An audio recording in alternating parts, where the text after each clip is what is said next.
Good evening, Tony Goldstone. Merry Christmas and season's greetings and Happy Hanukkah. So 4 or 5 days ago, I released a modeler to try and help people navigate the mess caused by pensions annual allowance administration, because brown envelopes that should have come in October haven't arrived and might not be arriving before the self-assessment deadline, but HMRC are still requiring us to self-assess, which is a bit of a mess. So I knocked together very quickly a free tool to try and help people navigate that. And then also on Christmas Eve, I tweeted that by using that tool and spotting an error of something called misallocated arrears, I've managed to save over 2,600 on my 24-25 bill. So that's going to be the January 26 bill, by sending 2 emails. And there was a little table that kind of previewed the sorts of savings, maximal savings that people might be able to make. And I said I would follow it up with a video showing, firstly, to detect whether you're affected by it, and secondly, what to do about it if you are affected by it. And that is this video.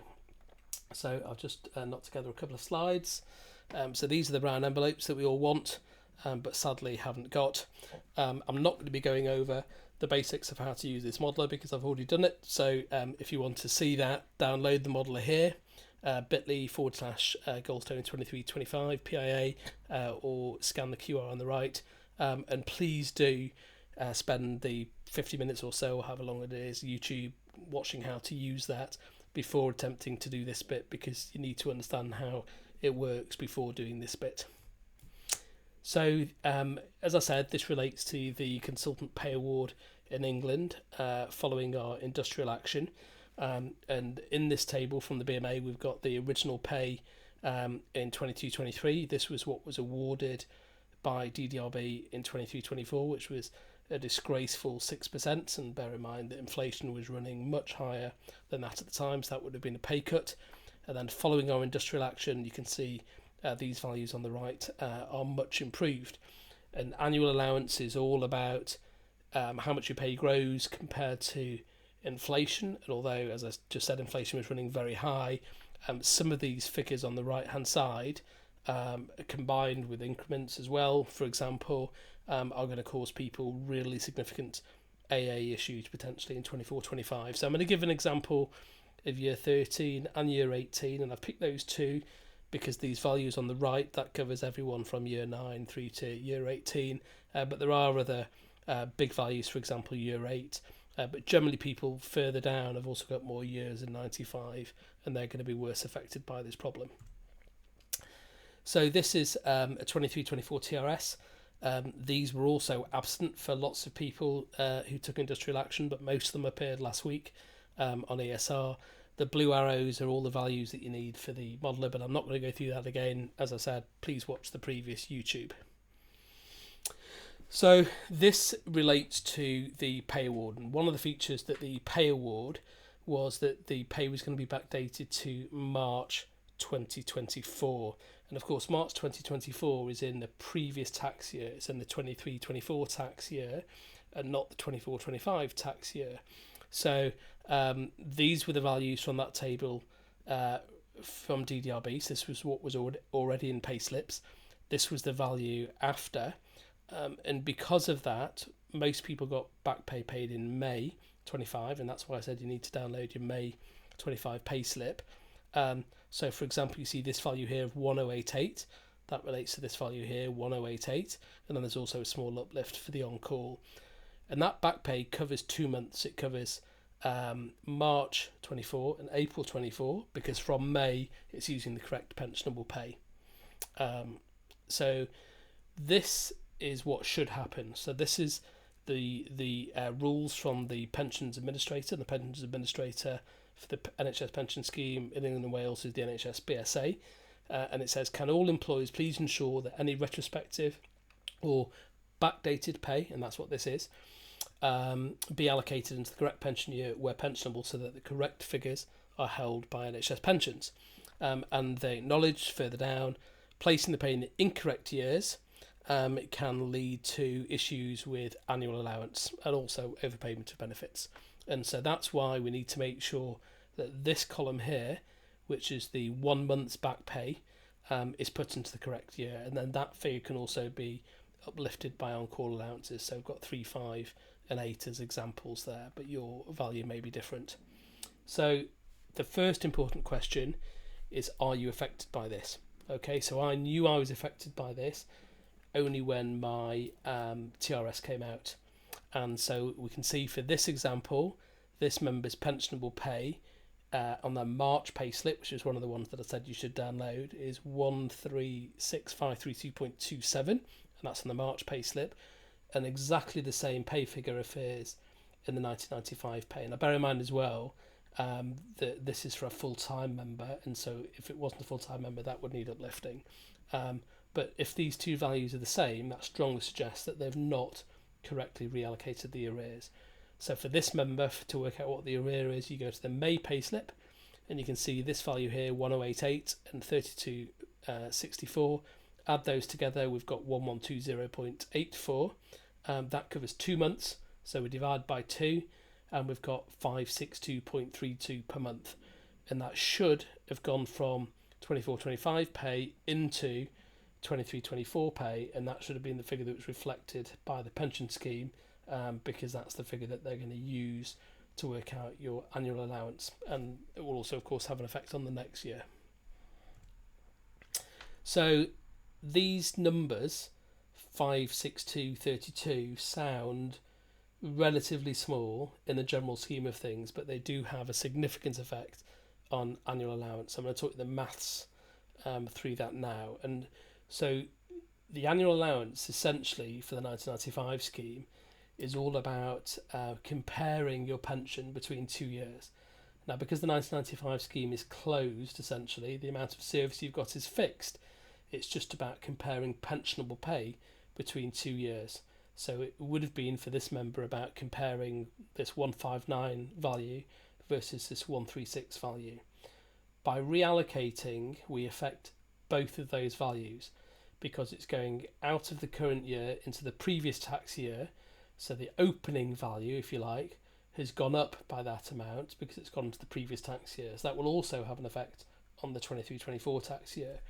But as well as changing the opening value, it changes the closing value because it comes out of the current tax year because it's gone into the previous tax year. So it affects both your opening and the closing value. So they come much closer. So we're now comparing 137 and 158 instead of comparing 136 and 159. And that means that the pension growth grows much less. So in this example, we can see that we've got a tapered member and their tax charge has gone from 25,801 down to 22,555. So as it says in the title, that's a saving of 3,246. But also note what happens to this yellow cell here, which is the carry forward. Sorry, these arrows aren't quite in the right place. So we can see that the carry forward has gone down, and that's because we've moved some pay into the 23-24 tax year, and that means that there's less carry forward available from that year. But even despite the lower carry forward, the charge has gone down substantially. And as I explained in the earlier YouTube, which you should watch, particularly if you're a consultant and worried about self-assessing for 23-24, is that most people won't have a tax charge in that year because of negative pension growth and the higher allowance. So now let's do an example for a year 18 example. So the year 18 example, and I think I've just shown that the pay has gone up by 17 or 18% for these made up figures, because that was a kind of a typical pay rise for a year 18 consultant, and the back pay is higher as well. So instead of that 500 odd value last time, the back pay for 1 month is 1106, and they've also got more service. I think this member, I've given them 30 years as an example, so we can see that the growth has gone from 110 to 94. So the tax charge has gone from 4829 to 35370 for this member that's tapered because their taxable was over 200. So the tax saving is here is 5459, which is a huge amount of money, because bear in mind that tax charge is to be paid from your post-tax income. So that reduction of 5459, you would need to earn 11,000 odd to be able to pay a tax charge post-tax of 5459 through pay as you earn. And all of this is to ensure that you're not taxed on non-existent growth, because this 1106 should never have been in the current tax year. It should have been in the previous tax year. So all you're doing is putting it in the right place as per the BSA rules. So if you kind of just want a very rough and ready, can you be bothered doing this table, use this table on the right, which was one that I tweeted. So you can see typical year's service, and these are your on-call amounts, and the typical year's service just relate to how long you've been a consultant. It'll give you a guesstimate of the maximum amount you might be able to save. If you want to do a very slightly more refined guesstimate without the modelling, you can use this bit of the table in grey, which I've called a trough or a tax rip-off factor, because this, of course, is a complete rip-off. It's just taxing non-existent growth that you will never be paid in pension when you come to retire, assuming you're retiring more than away in the next 3 years, so it doesn't go into your final salary. So for example, if you're a year 15 consultant, come along here, and let's say you're 5% on call, your trough is 236.43. So if you had 30 years, you just times 30 by 236, and that gives you the maximum that you could save. But as per the small print, and as per the modelling that I'm just about to show you, all of this depends on your exact circumstances. So I would strongly advise you to model it. And in particular, tapering and what's gone on in the previous year will affect it. So please download the modeler if you've not already done so. bit.ly/Goldstone 2325 PIA. Please watch the instructional YouTube so you actually know how to use the modeler. And then what we'll do now is just quickly go into the modeler, and I will show you the new feature that I've added that looks at this reallocation of pay. So as I said in the previous video, really important to read the disclaimer to see what this does do and what this doesn't do. If you think there are any genuine errors in it, please use my DM and send me a message saying you think there's an error in this cell. Can you have a look at it? The DMs are not there for me to tell you what to do or give you advice. I can't do that, and I've had a lot of DMs asking for that over the last week. I'm just trying to refine a free tool to help people out of a mess at the moment. There's some useful links down here. So to do this process properly, you need to know your carry forward from the 22-23 tax year, and that carry forward is part of the RPSS process outside of self-assessment. There's a video here, what is an RPSS, what do you need to do about it. I think that YouTube that I did has been watched 10,000 times now, which is incredible, and lots of great feedback. And if you need help with dealing with your RPSS, I've built some tools, and I've got commercial association with an ASMA associated firm called Furvis Mazars, and there's some links here and information about it. You can click and find out about that, and some further links here, including that link about what your employer should be doing about the reallocation of pay. I've also added a change log. So since I did the tool, I think it came out on the 19th, wasn't it, or the 20th? So made a few small changes, mostly kind of just little typographic errors, or adding explanatory notes. But the significant change today was adding this experimental feature to look at reallocation of pay. So let's just go through those two examples that I gave. So the main changes are on the 24-25 tab. So we talked in the video about how to estimate your pay using a November payslip, which is the thing that I said that you need. That's on the previous video. I won't go through that again. But the two bits that I've added are here, line 16 and 17. So 16 shows this value for the single month's back pay. So this isn't the figure that's on your May payslip, which covers 2 months. So if you divide those figures by 2 and exclude non-pensionable pay like additional PAs, you get that value there, and that was also in the table. So this was the example I gave in the video last week. So 25 years, 136 went to 159, and for if they were tapered at 210, they had a charge of 25,801. I think that was the example that I gave in the video last week. So if we just look at what's the effect of reallocating just this £562, so that was the tax charge, 25,801. And then if we change this to a yes, please reallocate it, so we can see that the pay has changed. So the previous year's pay has gone up and the current year's pay has gone down by that amount. And because of that, 25,801 has become 22,555. So that's a tax saving of 3,246. And there's nothing, this is entirely kosher. All that you've done is you're not paying tax on artificial growth, because by them not reallocating the pay like they should have done, you're paying tax on growth that you're not going to get, because when you retire in 5 years, that pay spike will have fallen off, and it was never meant to be part of your pay. So you're just restoring it to what it should correctly be. If I just turn that off and go back to the original position to 25. So in the video we also looked at the effect of making private pension contribution or by not tapering. So if we start off with 25,801, and if this member reduced their pay to 199, so they've reduced their pay by £11,000, they've reduced their gross pay by £11,000, but their tax charge has fallen off a cliff. It's gone from 25 to 7,849, so a massive reduction. Of course, this is incredibly unhelpful for patients waiting on waiting lists, because it will mean that people are disincentivized to go over the tapered annual allowance. But this member can save further by sorting out this reallocation issue. So at the moment the charge is 7,849, and then if we change that no to a yes and we reallocate that 562, 7,849 becomes 6,219. So that member has saved 1,630. So the amount you can save is affected by lots of things, including what happened in the previous year, as well as what's happening in the current year. As I said in the preamble, the carry forward does change. So if we change that, so we can see here the carry forward is 48, but if we turn reallocation off, you do get more carry forward, you get 52. But even allowing for that change in carry forward, there's still a big reduction in the charge. So now let's just go forward to that year 18 example. So we've gone 30 years now. I've changed the salaries to a more accurate kind of average growth to kind of 17-18%.